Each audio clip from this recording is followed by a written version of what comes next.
लाल रे सब बड़ा बडेरा, सब बड़ा बडेरा वो जी सब लोग लगाया वो जी ठाकरिया ने सदिया वो जी।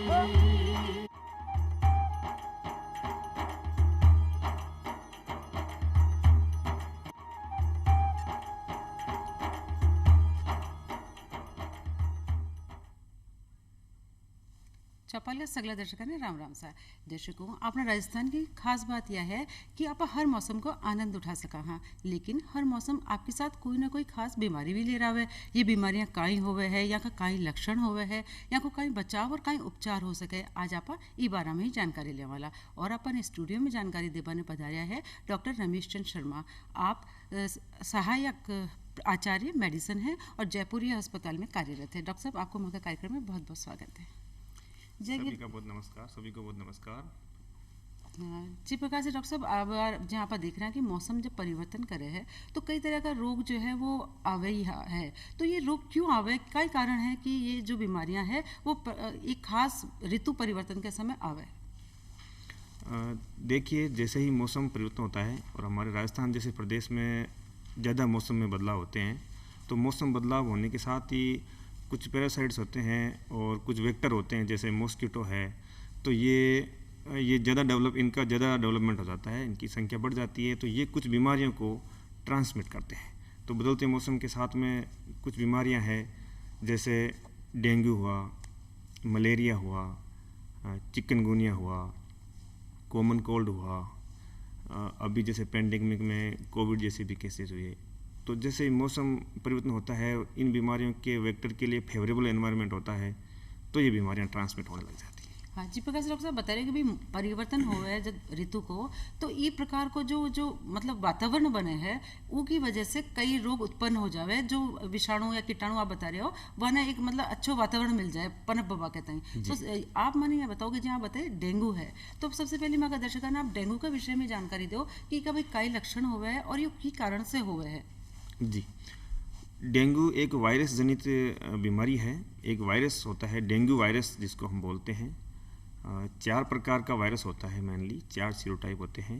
उन 4 में से कोई एक सीरोटाइप एक टाइम में डोमिनेंट रहता है। जैसे कि इस साल अपन बात कर रहे हैं कि सीरोटाइप 2 है, वो ज़्यादा केसेस कर रहा है। तो ये डेंगू वायरस जो होता है, एक मच्छर जिसको हम एडिस मच्छर बोलते हैं, एडिस एजिप्टी, उस मच्छर की वो मच्छर जब हमें बाइट करता है, ह्यूमंस को बाइट करता है, तो उसकी बाइट से उसके लार के थ्रू अपने ब्लड में ये वायरस एंट्री कर जाता है और उसके बाद में ये बीमारी डेवलप करता है। मुख्यतः जो लक्षण होते हैं डेंगू के, उसमें हाई ग्रेड फीवर आता है। फीवर कंटिन्यू रहता है थ्रू आउट द डे, 2 से 5 दिन तक बुखार चलता रहता है। बुखार के साथ में हाथ पैरों में, सिर में, आँखों के पीछे, मांसपेशियों में बहुत दर्द होता है। उसके बाद उल्टियाँ चालू हो जाती है, पेट में दर्द होने लग जाते हैं और इसी प्रकार के ये मेन सिम्टम इसमें रहते हैं। इसके लिए जैसे ही ऐसे सिम्टम आए तो एक तो तुरंत अपने नज़दीकी किसी सरकारी चिकित्सक को दिखाएं, सरकारी हॉस्पिटल में परामर्श लेवें। इनके टेस्ट अवेलेबल हैं, एंटीजन एंटीबॉडी टेस्ट है, एलाइजा टेस्ट है, जिससे इनका जल्दी अपने को पता लगे और फिर इनका जो भी ट्रीटमेंट है वो अपने चालू हो सके। बचाव के लिए अपने को मेनली डेंगू से बचाव के लिए अपने को ये करना है कि जो जिससे डेंगू वायरस ट्रांसमिट हो रहा है, डेंगू वायरस ट्रांसमिट का सिर्फ एक ही तरीका है कि ये मच्छर के बाइट से ट्रांसमिट होता है, मॉस्किटो बाइट से। तो मच्छर अपने घर के आसपास या अपनी कॉलोनी में, छत पे, या कोई भी पुराना सामान पड़ा हो, कोई टायर पड़े हो, कोई कवरिंग्स पड़ी हो, कोई खाली डिब्बे पड़े हो, तो उनमें ये बरसात का पानी इकट्ठा नहीं होए। तो बरसात का पानी इकट्ठा नहीं हो तो उससे थोड़ा मच्छरों का डेवलपमेंट कम हो जाएगा। दूसरी चीज़, अगर थोड़े मच्छर हैं भी तो केमिकल नेट आते हैं, मेडिसिन से ट्रीटेड नेट्स आते हैं, जालियाँ जो आती है, तो अपन सोते टाइम जालियों का यूज़ करें। दूसरा, स्प्रे आते हैं, इंडोर स्प्रे होते हैं, ऑल आउट वगैरह जैसे आजकल वो भी आते हैं, उनका अपन उपयोग कर सकते हैं। तो उनके उपयोग से ये मच्छर। दूसरा, आउटडोर स्प्रे भी आते हैं, कुछ पायरेथ्रिन केमिकल्स आते हैं जिनका अपन अपने नगर निगम द्वारा या पंचायत द्वारा अपन उनका अपने घर के आसपास में या कॉलोनी में, गांव में अगर स्प्रे कराएं तो उससे मच्छरों का हो जाएगा, तो इससे इसका थोड़ा बचाव हो जाएगा। और अगर लक्षण आ रहे हैं फिर भी तो तुरंत अपने नज़दीक अस्पताल में चिकित्सक को दिखाएं। जी प्रकाश साहब बताइए कि भाई ये एक जो मच्छर है वो काटवा से ये डेंगू को बीमारी आवे, तो एक आप भैया बताओ कि जहाँ मलेरिया के मायने है और डेंगू में कई फर्क है और मलेरिया का कई लक्षण है जो डेंगू से अलग है, कहीं मतलब पहचान हो सके अपन ने? जी, मलेरिया और डेंगू दोनों ही बीमारियां मच्छर के काटने से होती है। मलेरिया वाला मच्छर होता है वो डिफरेंट दूसरी स्पीसीज़ का होता है, उसको हम एनोफ्लीज बोलते हैं, एनोफ्लीज मच्छर होता है। और डेंगू वाला जो मच्छर होता है वो एडिस एजिप्टी होता है। इनकी अलग अलग स्पीसीज़ होती है, इनके काटने का पैटर्न भी अलग रहता है। डेंगू वाला मच्छर मेनली सुबह और शाम के टाइम, सुबह 6 से 8 और शाम को 4 से 6 के टाइम ही बाइट करता है। और मलेरिया का मच्छर तो नाइट में भी बाइट करता है। मलेरिया में जो होता है ये जो होता है प्लाज्मोडियम प्रोटोजोआ होता है, एक डेंगू वायरस से होती है और ये प्रोटोजोआ होता है। ये अलग अलग प्रकार के टाइप होते हैं पैथोजेंस के। तो जो प्रोटोजोआ होता है प्लाज्मोडियम, उसकी भी मेनली 4 स्पीसीज होती है। प्लाज्मोडियम फाल्सिफॉर्म होता है, vivax, Plasmodium malariae, Plasmodium ovale. Female मच्छर मॉस्किटो होता है, फीमेल एनोफ्लीज मच्छर होता है, जिसके काटने से वही लार के थ्रू प्रोटोजोआ जो है लार के थ्रू ब्लड में एंटर करता है, उसके बाद ये बीमारी चालू होती है। मलेरिया के अंदर जो डेंगू में जो बुखार आता है वो थ्रू आउट द डे आता है, 24 घंटे बुखार चलता रहता है, जबकि मलेरिया में ऐसा नहीं होता। मलेरिया में जैसे 4 स्पीसीज़ है, डेंगू की 4 स्पीसीज़ में बुखार कंटिन्यू आता रहेगा, आपको continue through out the day 2 से 4 दिन तक बुखार बना रहेगा बॉडी में। मलेरिया में थ्रू आउट द डे नहीं रहेगा। मलेरिया में साइकिल आएंगे, किसी एक टाइप में जैसे 24 घंटे में एक बार फीवर का स्पाइक आएगा, बुखार आएगा, दूसरे वाले में 48 घंटे में आएगा, एक में 72 घंटे में आएगा, उसमें भी फीवर हाई ग्रेड आएगी। उसमें इतना ज़्यादा बॉडी एक और ये नहीं रहेंगे, उसमें फीवर के स्पाइक्स आएंगे कुछ टाइम के बाद, इंटरमिटेंट आएगा, मतलब बीच में एफेब्राइल कंडीशन हो जाएगी, फिर स्पाइक्स आएंगे। डेंगू में कंटिन्यू बुखार आएगा। अच्छा जी प्रकाश साहब बता रहे कोई डेंगू में और मलेरिया में ये फ़र्क है। अच्छा एक आप ये देखा कि चिकनगुनिया है, तो चिकनगुनिया भी एक तरह से मच्छर का काटवा से या रोग भी होवे, तो आप जो है अगर चिकनगुनिया ने समझ चाहवा तो कई फ़र्क है डेंगू में और मलेरिया में, और ये कितनों मतलब घातक है या भी मौके दर्शकों ने आप बताओ। देखिए चिकनगुनिया जो है ये अलग प्रकार की बीमारी है। चिकनगुनिया भी क्या है, मच्छर से होती है। जो एडिस मच्छर होता है उसकी एक स्पीसीज से चिकनगुनिया होता है। ये तीनों बीमारियां मच्छर की बाइट से होती है। चिकनगुनिया में भी फीवर, बॉडी एक रहता है, लेकिन चिकनगुनिया का जो प्रोमिनेंट सिम्टम है, जो लक्षण ज़्यादा हावी रहता है, वो तो जॉइंटों में पेन होने लग जाता है। जॉइंट पेन, जो बॉडी के जो भी जॉइंट्स है सारे अपने जॉइंट्स में ज़्यादा पेन होने लग जाता है चिकनगुनिया के अंदर। इसका भी वही मच्छर बाइट से होता है, मॉस्किटो की बाइट से, और इसका भी वही अपन टेस्ट करा के और इलाज करा सके। पर सबसे पहली बात तो जरूरी है कि अपन ये मतलब पहली बात तो यह है कि अपन जो घर में आप डॉक्टर साहब बता रहे हैं कि भाई पानी भरेड़ो है, कोई कूलर में है, कोई गमला में है, कोई भी चीज़ में अगर कोई मतलब जरूरत के बेकार पानी रखी हो रहा है तो वो के माने या तो दवाई डाल दी जावे, नहीं तो वो पानी ना मतलब हमेशा साफ रखो, हमेशा साफ रहे, नहीं तो कोई मच्छर पैदा ही ना हुए, और जब मच्छर होवे लाई को ना तो बीमारी भी नहीं हुए। और कोई कारण से अगर कोई रोग होगो तो सबसे पहले उसको जा टेस्ट कराना है। टेस्ट कराया पाछे उसकी जानकारी जब डॉक्टर साहब बता देवे कि भाई ये रोग होगो तो वो भी उस हिसाब से जा आपको उपचार लेना है। यही कि सबसे ज़रूरी चीज़ है, भाई इन्हें टाल नहीं करनी है कि अगर कोई बीमारी हो गई तो उपचार को अवश्य लेना है, क्योंकि ये मतलब गंभीर रूप भी ले सके, कहीं इसके कोई गंभीर परिणाम भी आ सके या रोगा को। जी, आपने बहुत अच्छी बात पूछी। एक तो क्या पहली बात बता दूं कि आसपास का कोई भी सरकारी हॉस्पिटल हो उसमें सभी प्रकार की जांचें और दवाइयाँ 24 घंटे अवेलेबल है। राजस्थान में ये एक अच्छी बात है, सभी प्रकार की जांचें और दवाइयाँ बल्कि निःशुल्क उपलब्ध है सभी सरकारी अस्पतालों में। और गंभीरता की जहाँ आपने बात करी, डेंगू में 90% केसेस तो क्या है सिम्टोमेटिक ट्रीटमेंट से ठीक हो जाते हैं, पर 10% के लगभग केसेस कॉम्प्लिकेट हो जाते हैं, कॉम्प्लिकेटेड डेंगू हो जाता है, जिसमें क्या होता है, एक तो डेंगू हेमरेजिक फीवर होती है। उसमें क्या है कि डेंगू में क्या होता है कि अपन जब टेस्ट कराएंगे सीबीसी की जांच, तो उसमें प्लेटलेट्स कम हो जाती है। 2-4 दिन के बाद में डेंगू में प्लेटलेट्स की संख्या जो है कम होने लग जाती है। अपने ब्लड में प्लेटलेट के नाम से कणिकाएँ होती है रक्त में, प्लेटलेट्स जिनको हम बोलते हैं, इनकी नॉर्मल जो वैल्यू होती है 1.5 से 4 लाख के लगभग होती है पर ml। ये अपने रक्त का थक्का बनाने में मदद करती है। डेंगू वायरस के इन्फेक्शन में इन प्लेटलेट्स की संख्या घट जाती है, तो ये जब 20,000 से कम हो जाती है पर ml लगभग, तो उसके बाद ब्लीडिंग होने की संभावना बढ़ जाती है। बॉडी पे लाल लाल चकत्ते हो जाते हैं और मसलों से खून आ सकता है, नक्सीड आ सकती है, यूरिन में खून आ सकता है, लेट्रिन के रास्ते में ब्लड आ सकता है, आंखें बिल्कुल लाल हो सकती है, सब कंजक्टाइल हेमरेज हो सकता है। तो उसको फिर हम डेंगू हेमरेजिक फीवर बोलते हैं। तो ये जो हेमरेज हो जाता है प्लेटलेट्स की कमी से, ये अपने इंटरनल ऑर्गन्स में भी हो सकता है, लंग्स में हो गया, आंत में हो गया, बहुत रेयरली ब्रेन में हो गया।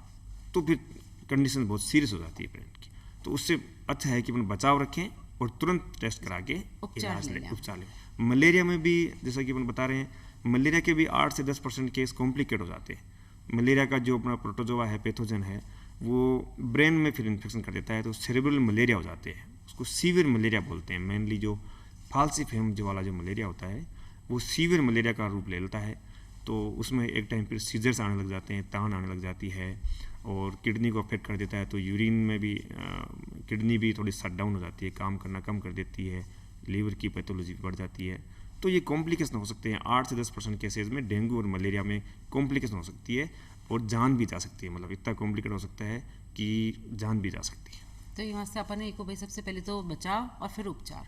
अच्छा, एक जो अब आप देख रहे हैं कि एक तो मौसम में सुबह तो जो है दिन का टाइम तो उमस है और खूब गर्मी पड़े है, और फिर रात में जो है अब ठंड हो वाला कि धीरे धीरे, तो इसके कारण का ये है कि पंखों भी चला रहा है और लोग बाग कूलर भी चला हुआ लगा, जिस प्रकार से है, और ठंड भी है, तो इसके कारण से जुकाम है, खांसी है और ये सब हो रहा है। तो इसके बारे में भी आज जानकारी दो जी।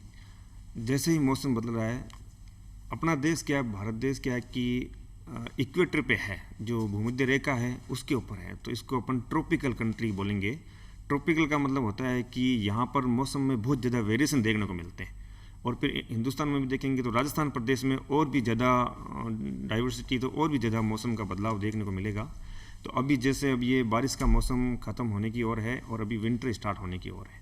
तो अभी अपन क्या है कि अगर अपनी रहन सहन में, शैली में परिवर्तन नहीं करेंगे तो जैसे टेम्परेचर डाउन आएगा और जो एनवायरनमेंट में कॉमन वायरसेस होते हैं, जिनको अपन कॉमन फ्लू के वायरस बोलते हैं, इन्फ्लुएंजा फ्लू होता है, वो इसमें एक्टिवेट हो जाएंगे। और अगर अपन सावधानी नहीं रखेंगे तो उससे अपने को कॉमन कोल्ड हो जाएगा, जिसको फ्लू भी बोलते हैं, जिसमें सर्दी, खांसी, जुकाम, बुखार। तो इनसे बचाव रखते वास्ते यही है कि अब बदलते मौसम में एसी का और कूलर का उपयोग थोड़ा अपन लिमिटेड कर दें, पंखे का भी लिमिटेड कर दें, और जो अपने विंटर टाइप की क्लोथिंग्स है वो अपन यूज़ चालू करें, शुरू करें अब कि थोड़ी थोड़ी ठंड होने लग गई है। तो अच्छा, इसके कारण एक जो आप देखो एक नई बीमारी आई है, कोई जो सुनबा में हमें कोई जो है आप उन्हें बोला स्क्रब टाइफस, तो यह बीमारी काई हुआ है और ये क्यों हुआ है और ये बीमारी का क्या लक्षण है? स्क्रब टाइफस बीमारी सामान्यतः अपने जो किसान भाई है और मजदूर भाई है जो खेतों में काम करते हैं उनको ज़्यादा होती है। बरसात, ये बेसिकली बरसात के मौसम में होती है। बैक्टीरिया होता है एक ओरिसिया सुसुगोमेसी, उस बैक्टीरिया से होती है ये। और एक चिगर्स होते हैं, माइट होती है, कीड़ा बोलें उसको अपन, छोटा सा बिल्कुल, उसकी लार्वा स्टेज होती है। तो उसके बाइट से वो बॉडी पे बाइट कर लेता है, तो उसके बाइट से स्क्रब टाइफस नाम की बीमारी होती है। ये बैक्टीरिया फिर बॉडी में ग्रोथ करता है और ये बॉडी के सारे सिस्टम्स को अफेक्ट करता है। तो ये भी एक प्रकार की थोड़ी सी अगर इसको नेगलेक्ट करें तो ये भी गंभीरता की ओर चली जाती है। तो ये किसान भाई और मजदूर भाई ध्यान रखें कि कपड़े ऐसे पहने कि ऑलमोस्ट पूरी बॉडी कवर हो, और अगर वो कोई कीड़ा ऐसा काट जाता है तो उसका स्कार बन जाता है, निशान बन जाते हैं बॉडी पे। इसमें भी वही बुखार और बॉडी एक और वोमिटिंग, पेट दर्द, डायरिया, यही चालू हो जाते हैं। तो तुरंत नज़दीकी चिकित्सालय दिखा के अपना उपचार करवाएं। अच्छा, एक जो है मतलब आप खान पान की जो अगर बात करें तो पानी है, तो अगर मान लो कोई तरह से अगर पानी स्वच्छ नहीं है तो, और मान लो कोई भोजन में कोई चीज़ आप माना कि कोई स्वच्छ मतलब थोड़ी सी आप खाली ऐसी कोई चीज़ जिससे भी कोई बीमारी हो सके, इस मौसम में कोई खास रूप से मतलब आप जानकारी रखा और आप उनको बचाव रखा। जी, एक तो इस मौसम में क्या है कि खाने पीने की जहाँ तक हम बात करें तो जैसे बरसात के टाइम का मौसम चल रहा है अब ये, तो इस मौसम में क्या है कि जैसे अपन कई बार बाहर का खाना भी खाते हैं और इन्फेक्टेड अपन खाना कुछ भी खा लेते हैं। तो एक तो जैसे कोलेरा होता है, उल्टी दस्त टाइप का।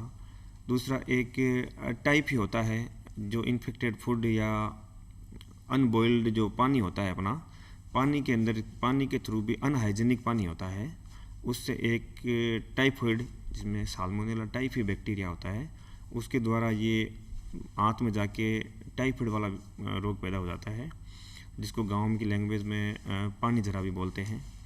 और एक जो होता है हेपेटाइटिस ए होता है, जिसको अपन अपनी भाषा में पीलिया बोलते हैं। तो हेपेटाइटिस ए, टाइफाइड और ये कोलेरा, ये तीनों अनहाइजीनिक फूड की वजह से और इन्फेक्टेड वाटर, अगर मान लो कहीं पर कोई टंकी में, पानी की टंकी में इन्फेक्शन हो रखा है, तो वो पानी पूरा गांव पिएगा या पूरी कॉलोनी पिएगी, तो वो सब लोग उसके चपेट में आ जाएंगे। तो एक उसका भी, टंकी का भी समय समय पे उसकी साफ़ सफाई और क्लोरीनेशन, और ये बहुत ज़रूरी है।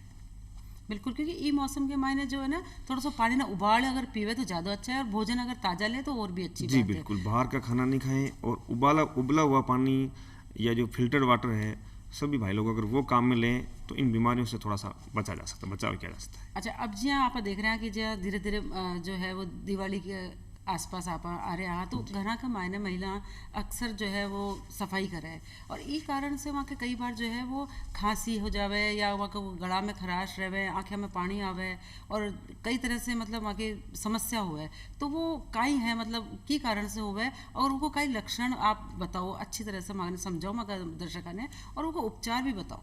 जी, देखिए, दो चीज़ें हैं अभी। जैसे दीपावली का जैसे सीज़न, दीपावली जैसे आ रही है, अपना त्यौहार आ रहा है, बड़ा एक 5 दिन का त्यौहार है अपना। और तो इसमें क्या, एक तो अपने ट्रेडिशन से ट्रेंड है कि दीपावली के आसपास अपन घर की पूरी साफ़ सफाई, उसका हाइजीन अपन वो करते हैं, वो अच्छी बात भी है। तो जब अपन घर की साफ़ सफाई करते हैं तो क्या है कि बहुत सारी 30 से 40% पॉपुलेशन ऐसी है जिनको डस्ट से एलर्जी है। तो जब भी साफ़ सफाई करते हैं तो वो डस्ट उड़ती है, कपड़ों की डस्ट हुई, चाहे कोई पुरानी सामान रखा हुआ था उसकी अपन ने सफाई करी, तो वो जो डस्ट है, तो उस डस्ट से अपन नेजल म्यूकोजा से और ओरल म्यूकोजा से वो डस्ट अपने जो है वो एलर्जी करती है। हिस्टामिन का ज़्यादा सीक्रेट होने लग जाता है, तो बार बार छींके आना, नाकों में से पानी आना, ये एलर्जी टाइप, गले में भी दर्द होना, सांस लेने में भी तकलीफ तक हो जाती है। एलर्जिक राइनाइटिस इसको हम बोलते हैं। तो ये जो डस्ट से होती है, तो सभी माताओं बहनों से मेरा ये कहना है कि जब भी वो घर की साफ़ सफाई करें तो मास्क लगाएं, या फिर मुंह पे कोई अपना सिंपल कपड़ा बांध के लगाएं, बांध के साफ़ सफाई करें, जिससे कि एलर्जिक राइनाइटिस से बचा सके। दूसरा क्या है कि दीपावली के टाइम जैसे पटाखे वगैरह चलते हैं, तो उनसे जो धुआं निकलती है, तो कुछ लोगों को उस धुआं से भी एलर्जी है, जो पहले से वेल नोन केस है अस्थमा के, लंग्स की बीमारी में, जैसे अस्थमा के, जैसे अपने घर पे बड़े बूढ़े हैं, या बच्चों में भी जिनका वज़न ज़्यादा है, उनको अस्थमा की बीमारियाँ पहले से चल रही है, तो उनके लिए ये थोड़ा ज़्यादा नुकसानदायक होता है। उनको कई बार अस्थमा प्रेसिपिटेट हो जाता है, तो उनको सांस लेने में बहुत ज़्यादा दिक्कतें हो जाती है। तो मैं इसमें भी ये कहना चाहूँगा कि जिनको भी अस्थमा टाइप की बीमारियाँ हैं, सांस की बीमारियाँ हैं, वो सभी पटाखों से थोड़ा दूरी बना के रहें, और अगर ऐसे कोई लक्षण आए तो तुरंत नज़दीकी सरकारी चिकित्सालय में परामर्श लें। जी, प्रकाश साहब बता रहे हो कि भी आपको मतलब विशेष रूप से ध्यान रखना है, तो आप मगर दर्शकों ने यह भी बताओ कि खान पान में की प्रकार की चीज़ों ने मतलब आप इस्तेमाल करा जिससे कि बच्चा को स्वास्थ्य ये समय सबसे अच्छे रहे। देखिए, खान पीन में अब आजकल क्या हो गया है कि अपना एक ट्रेंड सा अब चलने लग गया है कि लोग बाहर खाना खाते हैं, और फास्ट फूड्स खाते हैं, और ओपन फूड्स जो अपने थड़ियों पे मिलता रहता है उसको खाने लग जाते, खाते हैं बच्चे, अपन देखते भी हैं। तो ये जो एक चल रहा है, ये थोड़ा सा स्वास्थ्य के लिए हानिकारक है, क्योंकि ये हाइजीनिक नहीं रहता है। तो बच्चों के लिए चाहे बड़ों के लिए, अपन किसी के लिए बात करें तो खान पीन में तो क्या है, खाने में आपके फ्रूट्स होने चाहिए। दिन में एक बार आप कोई ना कोई सा फ्रूट्स काम में ज़रूर खावें। फ्रूट्स सबसे हेल्दी रहते हैं अपने हेल्थ के लिए। दूसरा क्या है कि हरी पत्तेदार सब्जियाँ जिनमें विटामिन खूब होते हैं, और बाकी भी जो सलाद होती है, ग्रीन सब्जियाँ वगैरह जो है, इनमें विटामिन और न्यूट्रिएंट्स बहुत होते हैं। तो इनकी कमी अगर शरीर में बनती है तो और बीमारियाँ डेवलप होती है। तो अगर अपन ऐसा ये हेल्दी खाना लेंगे, फ्रूट्स लें, वेजिटेबल्स लें, और घर का ही खाना खाएं। बाहर का खाना बदलते मौसम में बाहर का खाना बिल्कुल कम से कम खाएं, स्पेशली वो खाना जो बिल्कुल खुला रहता है। खुला खाना तो बिल्कुल नहीं खाएं, जिसमें मक्खियाँ बैठती रहती है, वो खाना तो बिल्कुल काम में नहीं लें। अच्छा, एक मांगने जो बार जो ये कोविड चल रहा है, तो ई मौसम के मायने विशेष रूप से कई हम सावधानी रखा ताकि इससे आपनो बचाव होते रहे, इसके बारे में भी जानकारी दें। देखिए, जिस प्रकार से ये कोविड महामारी आई है, और अपने देश में भी दो इसकी पीक्स, बड़ी दो लहरें इसकी आई है, और बहुत जनहानि भी हुई है। और तो हमारा ये कहना है कि अभी भी अपने को इस कोविड के प्रति सावधानी रखने की ज़रूरत है। अभी भी अपन ये नहीं समझ लें कि भाई कोविड कहीं चला गया है या हमारी वैक्सीन लग गई है तो अब हमारी कोविड नहीं हो सकता। संभावना वैक्सीन लगने के बाद भी कोविड की रहती है, क्योंकि वायरस में अगर सिग्निफिकेंट म्यूटेशन हो जाता है तो वो वैक्सीन लगने के बाद भी वो कर सकता है। अपन जब भी बाहर निकलें घर से तो एक तो अनावश्यक बाहर नहीं निकलें, और निकलें तो मास्क लगा के प्रॉपर प्रोटेक्शन के साथ निकलें। भीड़ भाड़ वाली जगह से अपन बचें, और घर पे जब वापस आएँ तो हैंड सैनिटाइज करें, और घर में एंट्री से पहले अगर नहा लें तो ज़्यादा बेटर है। और 2 वेव जैसे कि आ चुकी है और अपन ने दूसरी वेव में देखा कि बहुत ज़्यादा डैमेज हुआ है, तीसरी लहर के आने से भी इनकार नहीं किया जा सकता है। जिस प्रकार से अपन डेवलप्ड कंट्रीज़ को देख रहे हैं, वहाँ पर अभी भी कोविड के केसेस चल रहे हैं। अपने यहाँ कोविड बिल्कुल निम्नतम स्तर पे आ गया है, बहुत नगण्य सा हो गया है। अभी राजस्थान स्टेट की बात करें तो ये अच्छी बात है कि नगण्य हो गया है, बट इसको अपन ज़्यादा इग्नोर नहीं करें और ज़्यादा भीड़ भड़क वाली ज़्यादा गैदरिंग नहीं करें। ज़रूरत नहीं हो तो भीड़ भाड़ वाली जगह पर अपन नहीं जाएं। जाना भी हो तो मास्क और सैनिटाइजेशन और जो थोड़ी दूरी बना के रखें, 2 गज की दूरी बना के रखें, इनका तो आप पालन करें ही। दूसरा, किसी भाई ने अगर वैक्सीनेशन नहीं करवाया है तो वो वैक्सीनेशन जरूर करवाएं, क्योंकि वैक्सीनेशन से भी अच्छा बचाव है। सिग्निफिकेंट म्यूटेशन अगर वायरस में नहीं होता है तो वैक्सीनेशन आपको अच्छा प्रोटेक्शन देगी। बिल्कुल, आप बहुत अच्छी बता रहे हैं कि भाई वैक्सीन तो सबने लगवानी ही है, वो तो बहुत ज़रूरी है। अच्छा, ये जो आप बदलता मौसम की बात कर रहे हैं, तो आने वाला समय के मायने जहाँ सर्दी बढ़े ली तो जो बुजुर्ग लोग हैं तो वहाँ जो विशेष रूप से कई ध्यान रखना है, क्योंकि वहाँ जोड़ा में दर्द रहे है या वहाँ के जो आप बता रहे हो अस्थमा है, तो वहाँ किस तरह से मतलब आपकी बचाव करना है वो बताओ आप। जी, बुज़ुर्गों के लिए भी मैं यही कहना चाहूँगा कि एक तो बुज़ुर्गों में जो भी स्मोकिंग करते हैं उनमें सांस की तकलीफ़ें चल रही है, कुछ लोगों को कार्डिक प्रॉब्लम्स है, कुछ लोगों को डायबिटीज़ है, हाइपरटेंशन है, तो उनका इम्यून लेवल कम है। 60 के बाद में जो है अपना जो इम्यून सिस्टम होता है वो थोड़ा सा वीक हो जाता है, तो वो ज़्यादा प्रोन है। बच्चे और अपने जो वृद्ध हैं 60 प्लस वाले, किसी भी बीमारियों के लिए वो ज़्यादा प्रोन होते हैं, ज़्यादा चांसेस होते हैं कि वो बीमार हो जाएं जल्दी।